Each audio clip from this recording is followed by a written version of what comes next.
funding a single capital project in our city, it's very difficult to say, well, you know, we're going to split half of $400,000 for the Rytown Park, as much as we love the park.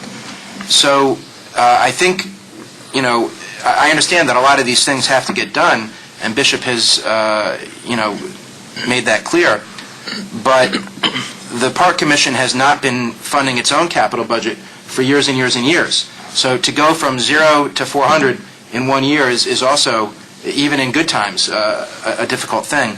So unfortunately, Mr. Supervisor, I think where we may be headed is, you know, we're kind of dancing around this, but we could come to the point where the City of Rye says, we can't afford to fund any capital projects in 2012 for Rytown Park. And if that happens, what do we do?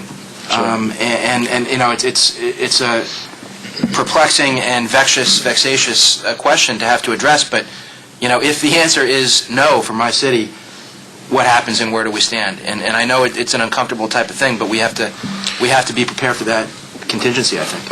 We're very much aware of the constraints that each municipality has. We just thought it was important to give a list, put a list out there for discussion like we're doing now, and then the possibility of figuring out a creative means of trying to address these issues even one at a time, one per year or something similar to that. And that's the whole reason for it. Yeah, I think it's a great list, and we are talking about maybe an infrastructure bond in the city in the fall of 2012, that we would look at projects across the city because we haven't invested through the years. You know, I kicked off the budget workshop last night saying 3 years ago in the fall of 2008, when the markets collapsed, we thought, oh, a year or two would get back on track. Now we're talking about the real possibility of Greece defaulting, and so things are not getting better. So we have to, you know, we have a tough budget in the city level. So I think, Bishop, your idea, if Gene's at that meeting, our controller, about creative financing, you know, is something to discuss as well. Yeah. Again, I think there may be options to mitigate the actual outlay on an annual basis. The question is can we structure something that's acceptable to both municipalities? Right. So that would be terrific. Thank you very much. Now, one question is, how are you going to, you know, obviously this is enormously difficult. And one question, just sort of as an aside, I mean, how do you handle flood mitigation and those kinds of things? Not just, you know. Well, I'm going to chime in. Yeah, please. Okay, I wasn't at the meeting with Nita Lowy, right? Were you there, Doug? No. Okay, there was a meeting with Nita Lowy's staff, and also representatives were there, and talking about basically that flood mitigation has to occur on a regional basis. And from what I was told, it was discussed the fact that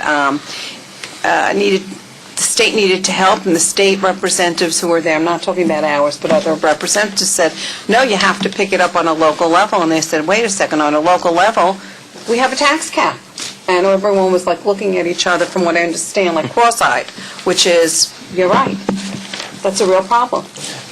Not only is that a problem, flood mitigation, I mean, road resurfacing. I mean, I can tell you the cost of road resurfacing and how expensive that is, and if you don't do it, on what happens to the roads. And so I use that as only an example, and we all have buildings that we have to maintain. It's a real problem. So that's the answer with flood mitigation. Right. Now, the one thing is, in the town, Yeah. My understanding, we have 5 board members in the town, so 3 of the 5 would vote in favor. You can, obviously, well, if you have 60% of your board... You have to have a public hearing first. You have to adopt a local law and have a public hearing. Right. But, I mean, I guess my point is... 3 out of 5 does it. And you don't... Well, I think it's prudent. It's an annual law you have to pass. I think it's prudent to pass the law to give you the ability to override, because who knows what happens throughout the year. So you give yourself the right to override, but then to actually override. Look, when 70% of the people want a tax cap, and this is the first year of a tax cap, unless there is an extraordinary reason to override the cap. You know, for example, we may have to override the cap because sewer districts that are passed through to particular residents are not picked up by all of the residents, but sewer districts. You may have to override that piece of the cap. But unless there's a compelling reason, you know, I'd be hard pressed to see. Well, that's just my own political view. But beautiful, great. Well, thank you. Actually, as long as, on the report, just the other question sort of that you guys were going to take on Rye City, and maybe we could discuss it now, is I think at the last meeting we talked about giving Rye City the lead in terms of making a determination whether or not the park stays open in the wintertime. And I don't know if you have anything you can report back. Bishop, you talked to Scott. I think it's the boot camp's opening in the morning. Scott Pickup and I spoke, and there is a bit of concern that neither of us have staff to add to this issue. At the moment, what we have is we have Boot Camp by the Beach has fairly active activity there almost every day. Are they on the beach? Yeah, they actually get on the beach. She has her own key, and she locks up when she leaves. Again, that was the agreement in terms of, as of November 1st, we had no staff, we had no support, we had no security. So the next step from here is our staff has moved all of the trash containers off of the beach. We've doubled them up at the various beach gates so that we can run down the road and conveniently empty the trash cans and those kinds of things. The problem is I have nobody to close the beach in the afternoon. And, perhaps the city of Rye might want to consider that. Right. There are concerns there, and the concerns we have is leaving the gates open. Obviously, you now have no dog control. If you leave the gates open at night, you may be encouraging other nocturnal activities you don't want on the beach. We did have some vandalism October, I think it was 29th, where they spray painted the North Beach Seaside concession stand. So there is some concern there of encouraging people to stay in the park after dark and stay on the beach after dark. Well, yeah. I mean, if you work out with Scott, who would close at dusk, and then we would also. There's no. I have nobody. Bishop. Okay.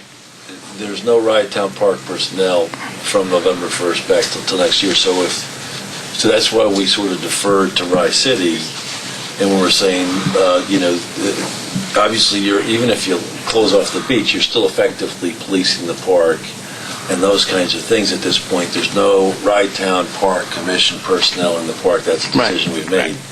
So the question really was, since you are already policing the park and providing what support is needed, the question really is more of I think what we agreed was agree to defer to Rye City to see if you wanted to keep the beach open, throughout the winter or not. Yeah, and the council and the city manager agreed to do that. Okay. The operational side about getting a key and who opens it, who closes, from the city perspective, just has to be worked out. I don't know. So, Bishop, all you need is get a key to Scott Pickup, and then I have no problem with that. Perfect. And then we would want some kind of signage, right? Perfect. That would outline all the rules at the gate. Bishop, is there a standard sign? We have signs there now, Okay. for example, that there are no lifeguards on Right. duty, et cetera. I mean, we have to kind of protect our liability. The problem that we're always concerned with is if you leave everything open. Okay, so the bottom line is Rye City's made a decision to keep the beach open throughout the winter. Okay. And basically what you need to support Rye City in that decision that they've made. So you need to get Scott to pick up the key, and you need to get signage up there that's consistent with the fact that The beach is closed. Our beach is open. The beach is open, Yeah, okay. but you're there at your own risk. Okay. So these are operational things. Work out with Scott. If there's a All right. problem, let me know. Great. Good. Can I just ask one Please. question, because I missed the last meeting, unfortunately, and I know this came up. Up until this year, the beach has been open all winter, right? Yes and no. I have to give you that history because when we came in, we had 2 full-time staffers there. We had full-time security all winter, and we had a full-time maintenance man there all winter. Maintenance man has retired, was not replaced. The security was dropped and was replaced with seasonal security. We kept the beach open until the end of November, December, based on the fact that we kept security on at that time. Gradually, as time progressed, cost-cutting limited those security shifts, and we started to cut back security to the point where we had security only up through Halloween. Well, just so to be clear, the last year before you guys took cable on board, it was open that winter. Correct. And I think since then, with the increased attention and focus on costs, it's been closing down. Correct. So last winter it was closed? Yes. For the first time ever? Yes. Okay. Yes, but it was closed, I think, in the end of November. Right. Because we had security on through the end of November. This year, we've cut security at the end of October. But Playland was open. Playland opened last year, so people didn't really feel it. Correct. That's correct. Now, And in speaking with Playland, by the way, Playland, they're leaning toward keeping their beach closed, but I don't know the political scenario that's at play right now. Right. I guess I hesitate to even bring this up because I don't want to pick a fight, and I certainly don't think we should talk about it tonight. But I think it does kind of touch upon the overriding issue of what services does the City of Rye provide to the park that we don't get compensated for. You know, for instance, I think Portchester picks up the garbage and they get paid for that, right?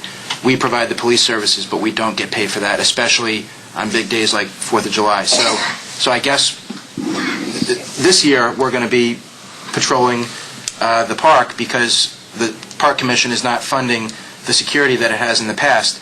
And I don't think we're going to come to any resolution on that, so it's probably not even worthwhile talking about. But it is an issue that kind of sticks in the back of our heads about, you know, what the appropriate, contribution from each municipality is and how they should be appropriately compensated for it.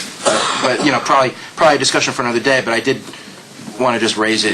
this is a conversation that we have with Mayor Feinstein at Crawford Park as well, and I think it's an ongoing conversation. I think it's fair to point that out. Okay, thank you. The other, just as long as we're pointing issues out, the other just issue, you know, if it made sense, and I don't know, did you guys talk about your dog policy as well? I don't want to get in your dog policy conversation, but, you know, Commissioner Sack, you missed the last meeting, and I think when we had breakfast, I mentioned to you, you know, at least certainly I think this commission open to suggestions on how to implement, you know, solutions that provide answers to everybody in the Rye City community. In other words, where if we had a section cordoned off that was properly supervised and that kind of thing, you know, where everybody knew, and the beach sort of provides a nice opportunity for that because you can sort of isolate it.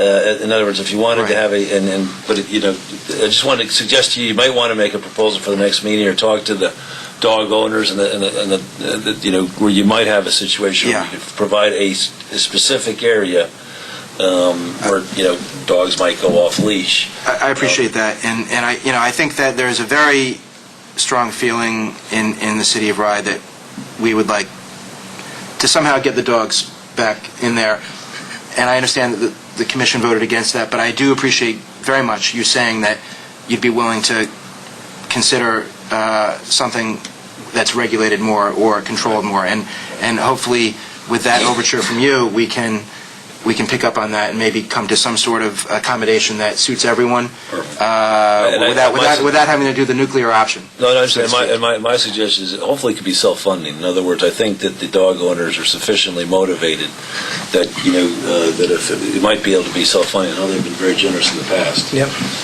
Go ahead, Joe. I just want to add that also, because one of the things that I have said on this issue, even though obviously everyone knows how I voted, to say that one of the solutions is to have what I call a dog park or something that is delineated so people know. Right.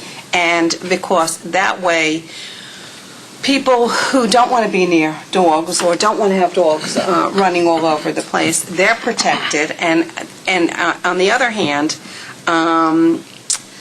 those individuals who want their dogs to be off leash. The only issue that has to be discussed is what kind of detriment it actually is to the park and to the grass and the like. So that also has to be, the environmental issues have to be counterbalanced.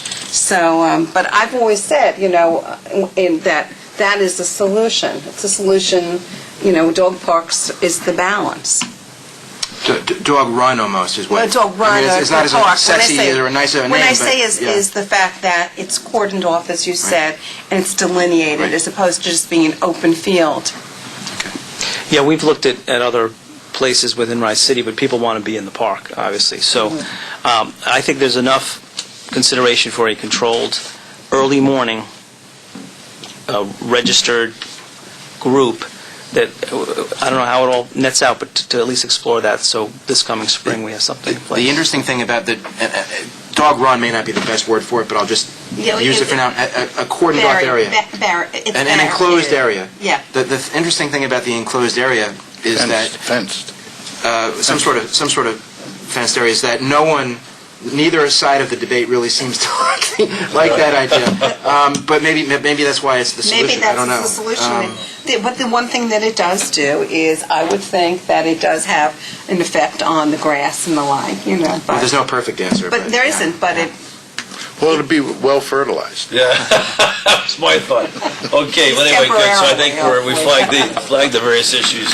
The other thing is, so just thank you, Ms. Gioffre. The last thing is just, I think it looks like we're holding the line on the operating loss for this year. We're at $150,000.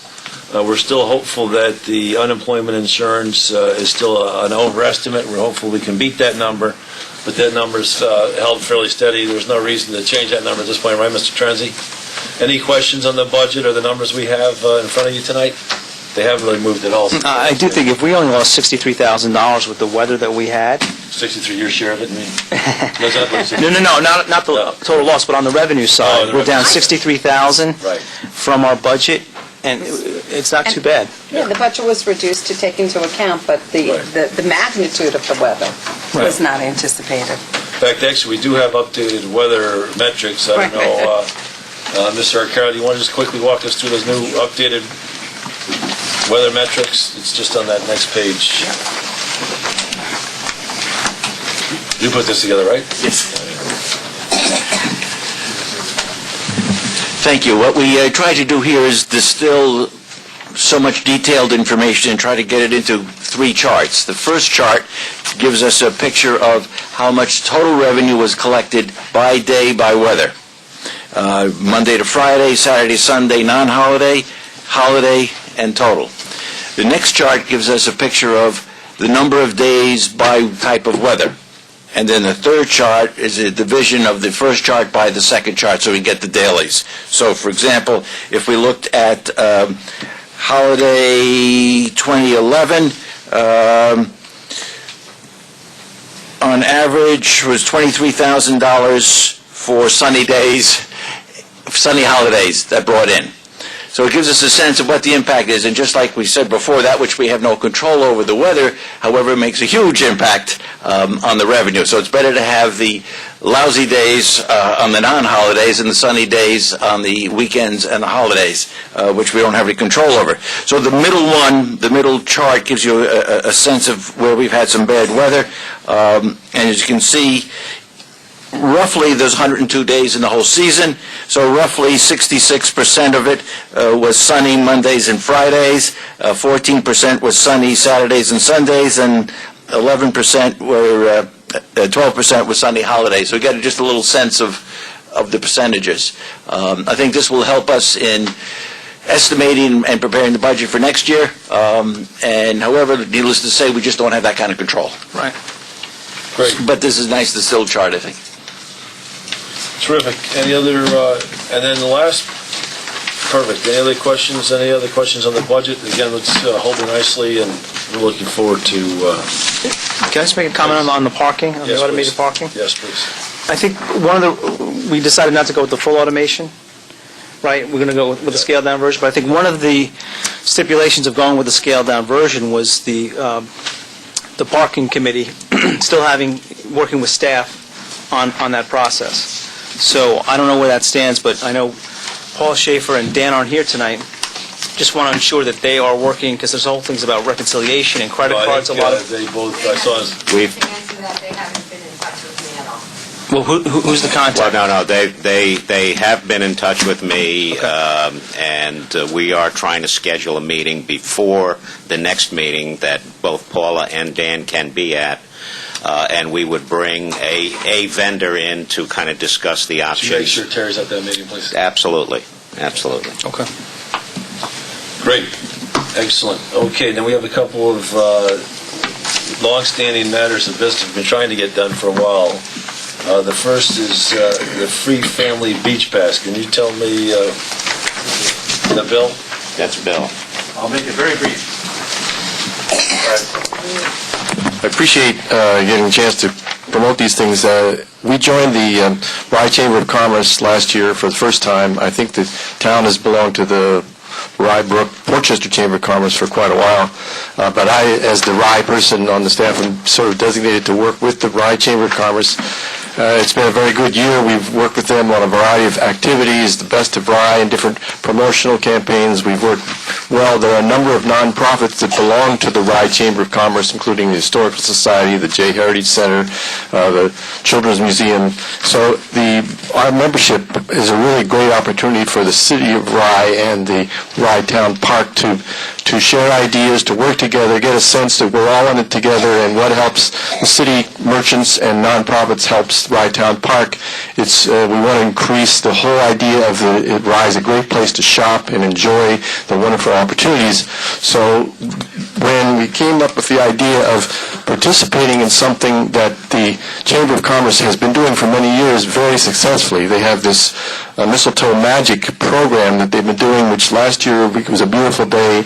It's on the last Sunday in November. They had over 4,000 people there, and it was a very basically painless way for us to be part of that. I proposed the idea of donating a one family per season permit, which would normally cost $130, and have that be part of, there's a whole raffle system that goes on at this event, and the proceeds from the raffle help support a scholarship program for school kids in Rye City. So this is the scholarship program. It's a really, in my mind, it doesn't cost us any outlay of funds. It gets free publicity. It shows that the Rye Town Park is part of the community. So I would urge the Commission to just approve allowing us to make that contribution to this project. What is it? It's a free family permit? Yeah, I was originally thinking that we could do it either for non-resident or resident, but I think if the Commission, just that way, no matter who won, and many people shop in Rye who don't live in Rye, so it's conceivable that somebody might win it who doesn't actually live in the city of Rye. So I was going to say, well, we could make it be either resident or non-resident. Obviously, a non-resident is more expensive, but again, it's not costing us anything. What's the resident, non-resident? It's $130 for resident family membership. At least that's what it has been last year, and so I assume it wouldn't be much more than that next year. I think it's $300 and some for the. I think it's $300. It may be $310 or $305. The obvious point I'm about to make for Rye. Exactly. The obvious point I'm about to make for Mayor Feinstein is if we do it for Rye City, we got to do it for Rye Brook and Port. That's fine with me, and I think, as I say, we're not spending any money. To make clear, is it fine with the other commission members?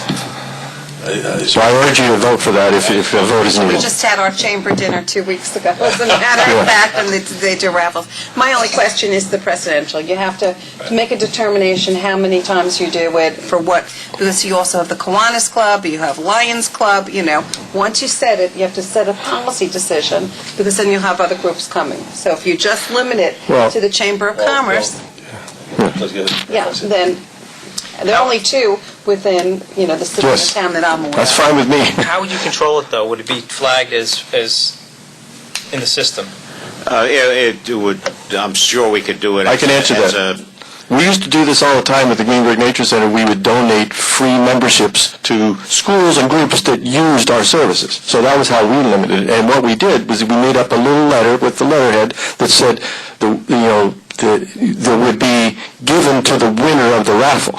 And so they would fill out their name, and it would say right on the letter that this was the free season permit that was donated by the park. And so then they would use that letter, they would fill out the information and send it and it would say, send this to Rye Town. How is it flagged to expire?